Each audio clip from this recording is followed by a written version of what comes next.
Let's understand कि rule of law and rule by law in दोनों words के अंदर क्या डिफरेंस है। Rule of law means that everyone is equal before law and law is supreme. Law के ऊपर कोई नहीं है, चाहे कोई प्रेसिडेंट हो चाहे वो एक कॉमन मैन हो, लॉ सब पे इक्वली एप्लीकेबल होता है, लॉ सुप्रीम है। ये ड्राइव हुआ है एक French term lex is rex से, which means that law is king.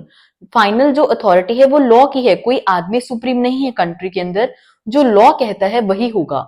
For example India के अंदर सुप्रीम लॉ है हमारा कॉन्स्टिट्यूशन, और कॉन्स्टिट्यूशन की जो रूल्स हैं और जो प्रिंसिपल्स हैं उसके बेसिस पे ही हमारा पार्लियामेंट लॉ बनाता है। पार्लियामेंट अपनी मर्जी से कोई भी लॉ नहीं बना सकता।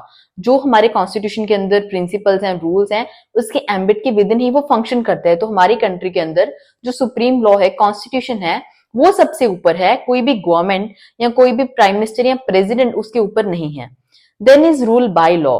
Rule by law simply means that king is law, कि किंग ने जो बोल दिया वो फाइनल है, किंग के वर्ड्स ही लॉ हैं। अब किंग प्रेजेंट कंटेक्स्ट में मतलब जो नेशन को रूल कर रहा है, बी इट इलेक्टेड रिप्रेजेंटेटिव और बी इट डिक्टेटर, कि जो लॉ मेकिंग अथॉरिटी है वो सुप्रीम है, वो अपनी मर्जी से कोई भी लॉ बना सकती है। फॉर एग्जाम्पल नॉर्थ कोरिया के अंदर जो डिक्टेटर है वो सुप्रीम है, उसने जो बोल दिया वो डिसीजन फाइनल होता है। वहां पे कोई ऐसा सुप्रीम लॉ नहीं है जो उसके ऊपर कोई चेक्स एंड बैलेंसेस रखे। रूल ऑफ लॉ का कॉन्सेप्ट दिया था चीफ जस्टिस एडवर्ड कोक ने, जो इंग्लैंड के अंदर किंग जेम्स वन के टाइम पे सर्व कर रहे थे।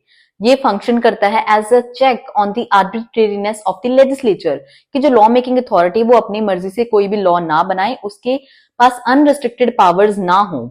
Then is rule by law. ये ड्राइव होता है फ्रॉम द डिवाइन कॉन्सेप्ट, जो पहले टाइम पीरियड के अंदर माना जाता था कि जो किंग है वो एक गॉड का रिप्रेजेंटेटिव है, इसलिए उसके जो वर्ड्स हैं वही लॉ है, उसका डिसीजन फाइनल है। In the modern sense rule of law प्रोपाउंड किया था ईवी डाइसी ने, जिसके 3 पार्ट्स हैं, equality before law, supremacy of law and predominance of legal spirit. For more such informative videos, keep following.